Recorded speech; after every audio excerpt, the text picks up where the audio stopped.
Marvel's was always doomed to fail, and here's why. The film set new Marvel Studios records for all the wrong reasons. This is a sequel to a billion-dollar box office movie that's not even coming close to its original debut. Worst opening weekend for an MCU film ever. Week 2 set the lowest draw for a superhero film, even surpassing The Flash, and we know how embarrassing that is. So to understand why it was doomed, first we need to look back a little bit. The Marvels was the sequel to Captain Marvel's first movie, while at the same time introducing two new characters, Miss Marvel and adult Monica Rambeau. The adult part is important, and you'll understand in just a moment, but first we need to look at Captain Marvel's first film. The film released in 2019, almost a year after Avengers Infinity War. We all know the cliffhanger that we were left with, which had fans itching for the next Avengers movie. Then we were teased with Captain Marvel's appearance during the extra credit scene of Infinity War, but really, fans were so focused on the next Avengers movie,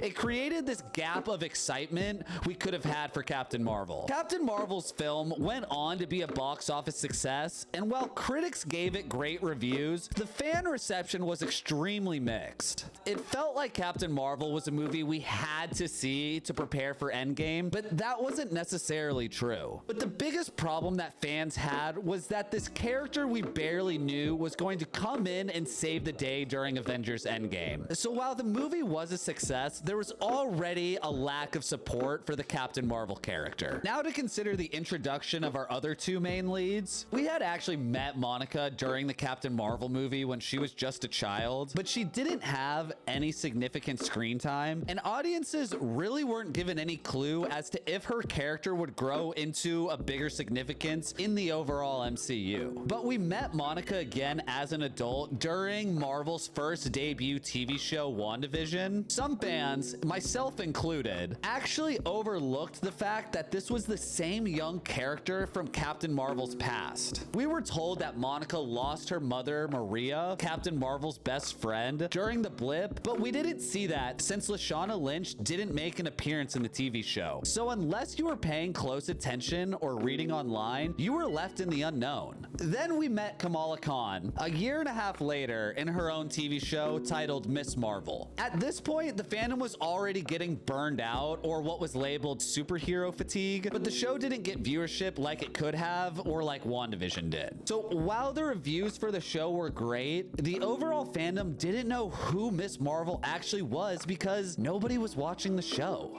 And this leads me to my first point, that you had to watch two TV shows just to be familiar with the main characters in this movie. If you were a casual fan during the Infinity Saga, it was no problem to understand what was going on in the Marvel Cinematic Universe, since you really were only seeing a movie maybe 3 times a year at most. But now, you are expected to watch 16 hours worth of content just to understand and be familiar with who these characters are. So Disney Plus came along, and if you were just an average fan or already had plenty of subscription services, you may not have even added Disney Plus into your viewing preferences. Fans didn't know they needed to watch WandaVision because it was going to set up a potential for a new superhero. Then you add Miss Marvel's show into the mix. That's a ton of content for the average fan. This just wasn't something that they were going to add into their evening schedule. So you needed to be both a serious Marvel fan to not only subscribe to Disney Plus, but also keep up with all the content that they were adding.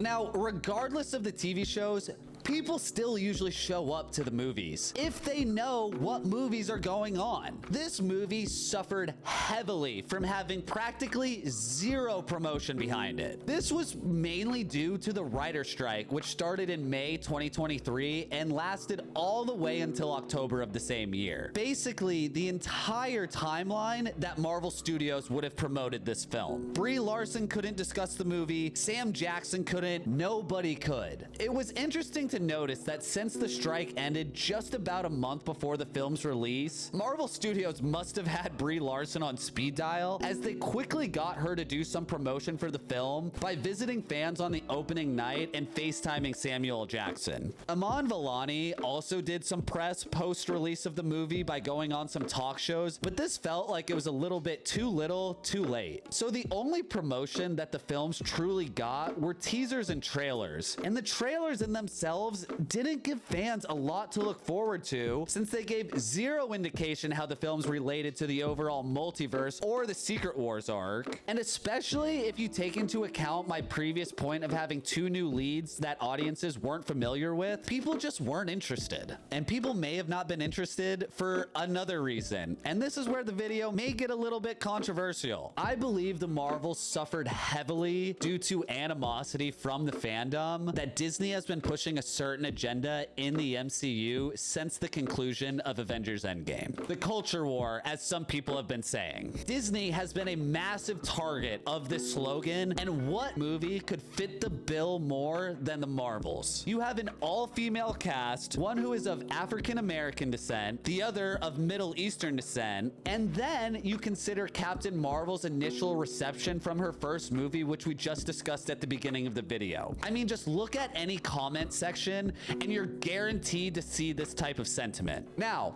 I'd like to be clear here that these are not my views that I'm expressing, just my observations. Everybody is entitled to their own view, just hopefully it isn't hurtful. And to my final point, I believe streaming could have had an impact on the performance of this movie. Box office numbers clearly show that even average Marvel fans aren't going and seeing this movie, but I think it's valid to consider that they may just be waiting for the film to come out on streaming services. Even one of my good friends who I always discuss Marvel with didn't see this film or have a desire to see it because of all the reviews that he was seeing. It was much more convenient just to wait until the film came out on Disney+.